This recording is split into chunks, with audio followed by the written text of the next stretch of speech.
মাত্র একদিনেই ঢাকা থেকে ঘুরে আসতে পারেন বাংলাদেশের অন্যতম সৌন্দর্য নিকলি হাওর।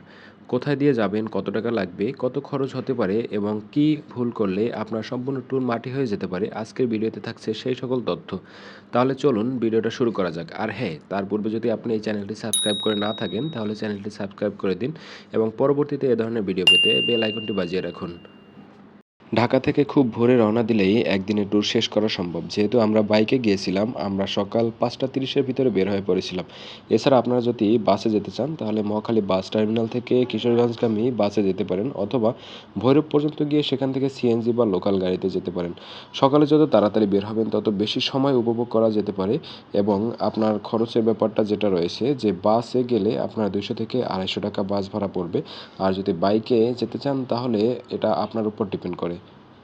আমরা যেহেতু বাইকে গিয়েছিলাম, আমরা ৫টা বাইক নিয়ে ১০ জন লোক গিয়েছিলাম এবং আমরা প্রথমতে মাত্র একটা নাস্তার ব্রেক দিয়েছিলাম এবং আমরা ওখানে ১০ থেকে ১১টার ভিতরে পৌঁছাই, কারণ ওইদিনকে প্রচুর বৃষ্টি ছিল এবং ওয়েদারও খারাপ ছিল। রাস্তাটা বেশ খারাপ কর্দমাক্ত ছিল বিধায় আমাদের অনেকটা লেট হয়।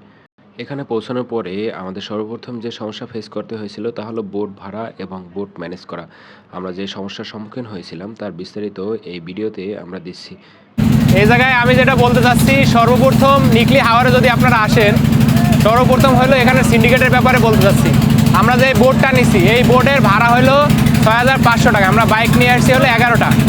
প্রথমে ১১টা বাইক ৫০০ টাকা করে অন্য একটা বোর্ডে যখন আমরা রেডি করি, ওই বোর্ডওয়ালা অন্য একটা বাইক পার্টিকে ১০,০০০ টাকা সে ফিক্সড করে। মানে হলো তারা রিজার্ভ নিতে চাচ্ছিল। তো রিজার্ভ নেওয়ার পরে যখন ১০,০০০ টাকায় তাদের পোষাইলো, আমাদের আর তারা নিবে না। পুরা আধা ঘন্টা টাইম আমাদের ওখানে লস করছে, তাদের সাথে বিশাল ঝামেলা হয়েছে। ঝামেলা হওয়ার পরে যখন আমরা এই বাইকটা নিলাম, এই বাইকটা নেওয়ার পরে ৬,০০০ টাকা তারা কমিশন দিলে, ৬,০০০ টাকা আর কি সেট করলো যে ৬,০০০ টাকায় তারা ১১টা বাইক নিয়ে যাবে। যখন আমরা বাইকগুলো তুলতে চাইলাম তখন তারা বলে না, আমরা ৭,০০০ বলছি। এখানে একটা লোককে যদি আপনি বিশ্বাস করেন তাহলে আপনি একবারে ভুল জগতে আছেন। শুধুমাত্র একটাই কথা বলতে চাই, নিকলি হাওরে যারা বোট ব্যবসা করে এদের আল্লাহ হয়তো এই জীবনই শেষ জীবন, পরবর্তী জীবন আর তাদের নাই, কিন্তু তাদের কোনোভাবেই বিশ্বাস করা যাবে না। তাদের শুধুমাত্র আপনি ফেস টু ফেস যে ডিল হবে ওইটা ছাড়া আর কোনোভাবে বিশ্বাস করা যাবেই না। পাশে যে দেখতে পাচ্ছেন এগুলো আমার ফ্রেন্ডস, তারা টোটাল ৫ জন, ৫টা বাইক নিয়ে আমরা আসছি, ১০ জন, এবং আমাদের সাথে আরও কিছু ভাইরা আছে। সবগুলো মিলে আমরা ১১টা বাইক নিয়ে আসছি ৬,৫০০ টাকায়। এবং যদি শুক্রবার ছাড়া অন্য কোনো দিন আসেন, বিশেষ করে বন্ধের দিন, তাহলে আপনারা অবশ্যই কমিশনে পাবেন। বিশেষ করে ৩০০ বা ৪০০ টাকায় আপনারা একটা বোট নিতে পারবেন। আর এখানে সময় হলো যে আপনার ৫০ মিনিট থেকে ১ ঘন্টার মতো সময় লাগে। মাঝখানে একটা ব্রেক আছে, এটা হলো ওই যে গাছগুলো দেখা যায়, এখানে আপনারা গোসল করতে পারবেন। এবং বোটের সাথে কন্ট্যাক্ট করে নেবেন অবশ্যই যে ওখানে কতক্ষণ সময় স্টে করবে। বিশেষ করে এরা আধা ঘন্টার ভিতরে আপনাকে ফেরত নিয়ে আসতে হবে, কিন্তু নর্মালি ১ ঘন্টা থেকে ১.৫ ঘন্টার সময় আপনার লাগবে। বাইক ছাড়া আসতে চান তাহলে আপনারা পার হেড ২০০ টাকা করে, ২০০ না, পার হেড ২০০ টাকা করে, মানে আপনি যদি ২ জন করে আসেন ৪০০ টাকা এরকমের। আর বাইক এখানে পাশে রাখার জায়গা আছে, তবে আমি মনে করি যে ২ জন যদি ৪০০ টাকায় আপনি যান, ৫০০ টাকায় একটা বাইক নিয়ে যাওয়াই ভালো। যদি বাইক নিয়ে আসেন, ওখানে আবার পার্কিংয়ের একটা বিষয় আছে। তো সব কিছু মিলে আমি সর্বশেষ যে কথা বলতে চাই সেটা হলো যে ভাই, নিকলি হাওরে আইসা কাউরে বিশ্বাস করবেন না, দোকানদার হোক, সে বোট ভাড়া হোক বা যেই হোক। আর এখানে রাস্তা কন্ডিশন বেশি ভালো না, মাঝখানে কিছু রাস্তা আছে খারাপ, হাইওয়েগুলো বেশ ভালো আছে। আর এই বৃষ্টির সিজনে রেইনকোট অথবা আপনার প্রক্সি দেওয়ার জন্য অন্য কোনো ড্রেস এগুলো নিয়ে আসবেন, 100% নিয়ে আসবেন। আমরা প্রায় দীর্ঘ ১ ঘন্টা পথ পাড়ি দিয়ে এই মিঠামাইন সেনানিবাসে আসছি। তো এই যে দেখা যায়, এই সাইডটা ঘুরলে মিঠামাইন সেনানিবাস, আর এই সাইডটা একটু ঘুরলেই আমরা পৌঁছাবো হলো আমাদের গন্তব্যে। প্রায় 1 ঘন্টা সময় লেগেছে পৌঁছাতে, হয়তো ফুললে 1 ঘন্টা সময় লেগে যাবে।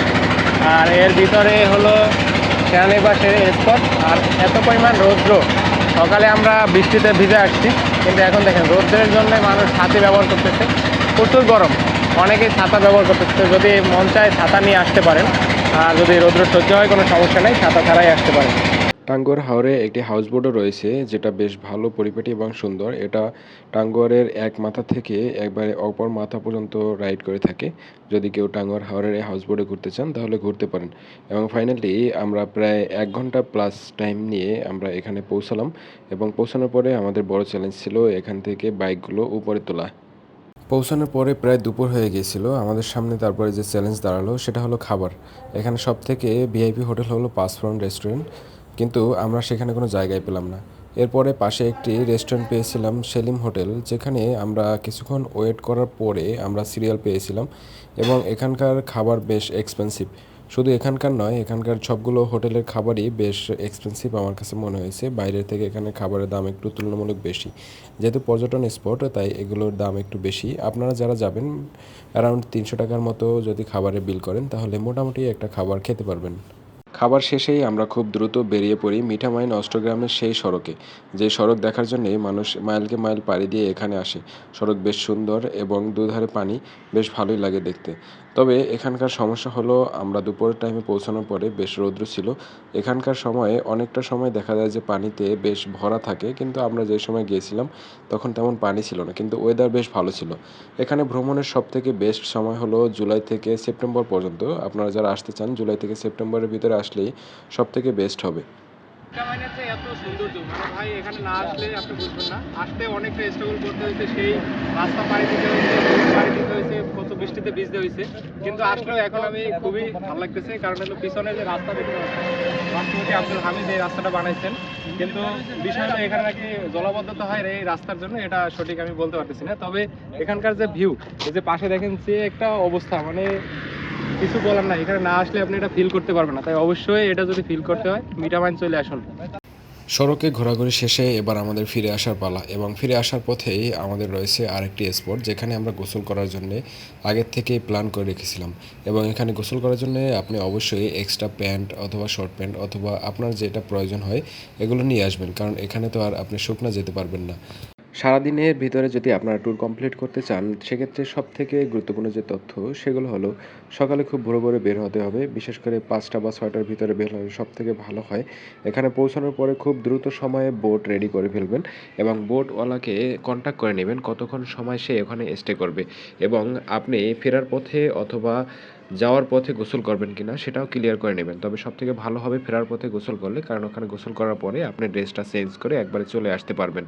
এবং সর্বশেষ যে বিষয় হলো, ওখানে আসলে কারো সাথে জোর জবরদস্তি বা সিন্ডিকেটের সাথে পারা সম্ভব না, তাই ক্লিয়ার কাট একটা বোট ভাড়া নির্ধারণ করবেন, যাতে আপনাদের সাথে কোনো ধরনের বার্গেনিং না হয়, এবং এখানে কাউকে বিশ্বাস করা যাবে না।